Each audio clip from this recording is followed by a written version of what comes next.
பிப்ரவரி 4. விடுதலை பயணம். அதிகாரம் 16, 17. இஸ்ரேல் மக்களின் கூட்டமைப்பினர் அனைவரும் ஏலிமிலிருந்து புறப்பட்டு ஏலிம், சீனாய் இவற்றிற்கிடையேயுள்ள சீன் பாலை நிலத்தை வந்தடைந்தனர். இவர்கள் எகிப்து நாட்டினின்று வெளியேறி வந்த 2ஆம் மாதம் 15ஆம் நாள் இது. இஸ்ரேல் மக்கள் கூட்டமைப்பினர் அனைவரும் அந்த பாலை நிலத்தில் மோசேக்கும் ஆரோனுக்கும் எதிராக முறுமுறுத்தனர். இஸ்ரேல் மக்கள் அவர்களை நோக்கி, இறைச்சி பாத்திரத்தின் அருகில் அமர்ந்து அப்பம் உண்டு நிறைவடைந்து எகிப்து நாட்டிலேயே ஆண்டவர் கையால் நாங்கள் இறந்திருந்தால் எத்துணை நலமாயிருக்கும்.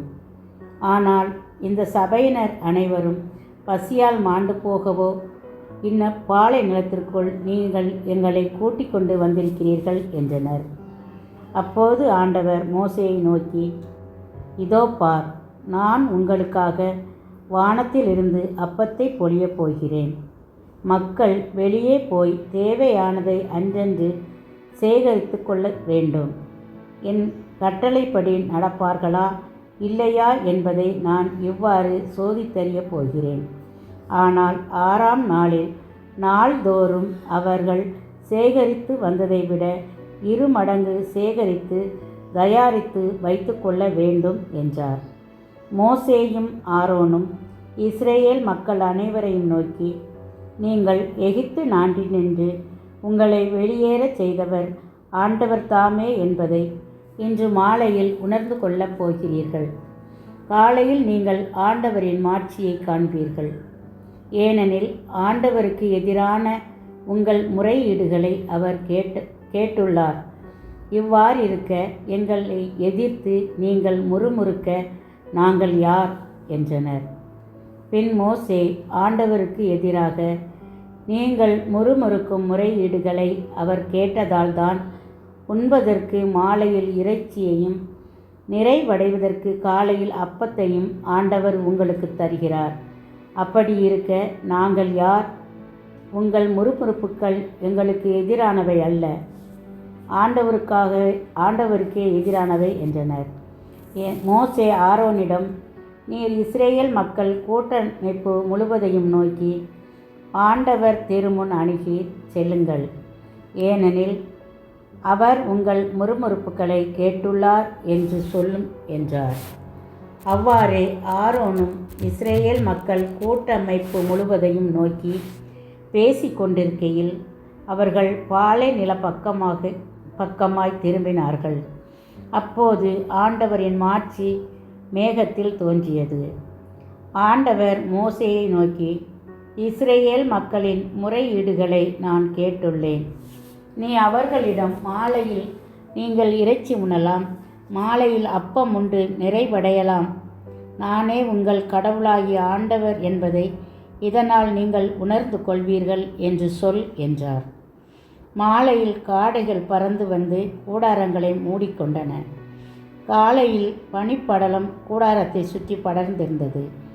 பனிப்படலம் மறைந்த போது பாலை நிலப்பரப்பின் மேல் மென்மையான தட்டையான மெல்லிய உறைபனி போன்ற சிறிய பொருள் காணப்பட்டது.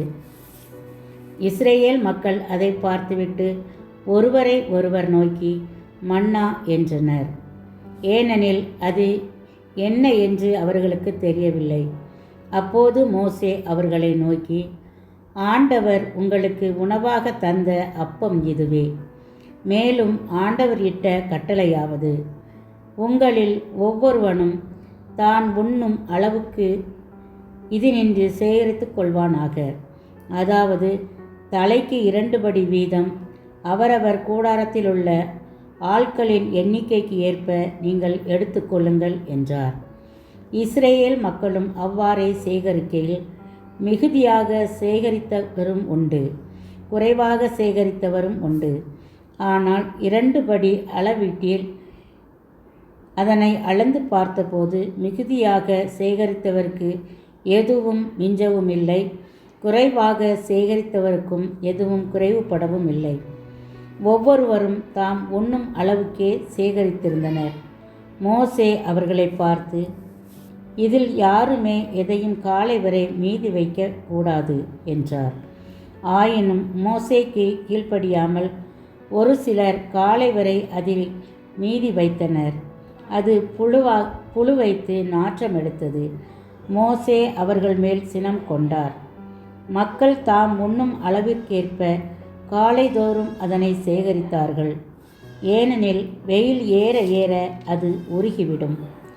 ஆனால் 6ஆம் நாளில் அப்பத்தை இரட்டிப்பாக, அதாவது தலைக்கு 4 படி வீதம் சேகரித்து கொண்டனர். கூட்டமைப்பின் தலைவர்கள் அனைவரும் மோசேயிடம் வந்து இது பற்றி அறிவித்தனர். அப்போது அவர் அவர்களை நோக்கி, கடவுள் அறிவித்தபடி நாளைய தினம் ஓய்வு நாள், ஆண்டவரின் புனிதமான சாபத்து. எனவே நீங்கள் சுட்டு வைத்துக்கொள்ள வேண்டியதை சுட்டு வைத்து கொள்ளுங்கள், வேக வைக்க வேண்டியதை வேக வைத்து கொள்ளுங்கள். எஞ்சி இருப்பவை அனைத்தையும் நாளை காலை மட்டும் உங்களுக்காக வைத்து கொள்ளுங்கள் என்றார். மோசே கட்டளையிட்டபடி அவர்கள் அதனை காலை வரை வைத்திருந்த போது அதில் நாற்றம் வீசவும் இல்லை, புழு வைக்கவும் இல்லை. மோசே அவர்களிடம், இன்று நீங்கள் அதனை உண்ணுங்கள். இன்று ஆண்டவரின் ஓய்வு நாள். எனவே இன்று அதனை வெளியில் காண முடியாது. 6 நாட்கள் நீங்கள் அதனை சேகரிக்கலாம். ஆனால் 7ஆம் நாளாகிய ஓய்வு நாளில் ஒன்றும் கிடைக்காது என்று அறிவித்தார். ஆயினும் 7ஆம் நாளில் மக்கள் சிலர் உணவு சேகரிப்பதற்காக வெளியில் சென்றனர். ஆனால் எதையும் காணவில்லை. ஆண்டவர் மோசேயை நோக்கி, எவ்வளவு காலம் என் கட்டளைகளையும் சட்டங்களையும் கடைபிடிக்காதிருப்பீர்கள்? கவனியுங்கள், ஆண்டவர் ஓய்வு நாளை உங்களுக்கு அறிவித்துள்ளார். அதனால் 6ஆம் நாளிலேயே 2 நாட்களுக்குரிய உணவையும் உங்களுக்கு அளிக்கிறார்.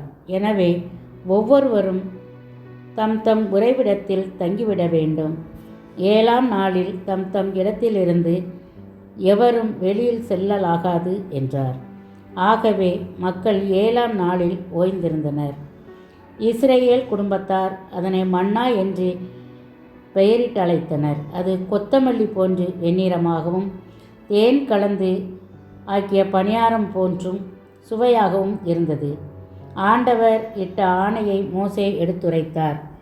நீங்கள் தலைமுறை தோறும் அழியாமல் காப்பதற்காக அதில் 2 படி அளவு எடுத்து வைத்து கொள்ளுங்கள். இவ்வாறாக நான் உங்களை எகிப்து நாட்டினின்று வெளியேறச் செய்தபோது பாலை நிலத்தில் உங்களுக்கு தந்த உணவை இதன் மூலம் அவர்கள் கண்டு கொள்வர். பின்பு மோசே ஆரோனை நோக்கி, நீர் ஒரு கலசத்தை எடுத்து அதில் 2 படி அளவு மன்னாவை எடுத்து வையும். தலைமுறை தோறும் அழியாமல் காக்குமாறு அதனை ஆண்டவர் திருமுன் எடுத்து வையும் என்றார்.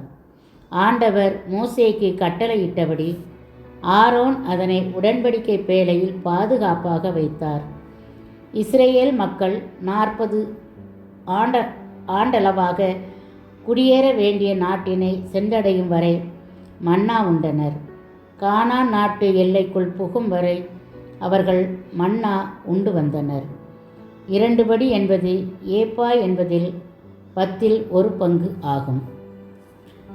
அதிகாரம் 17.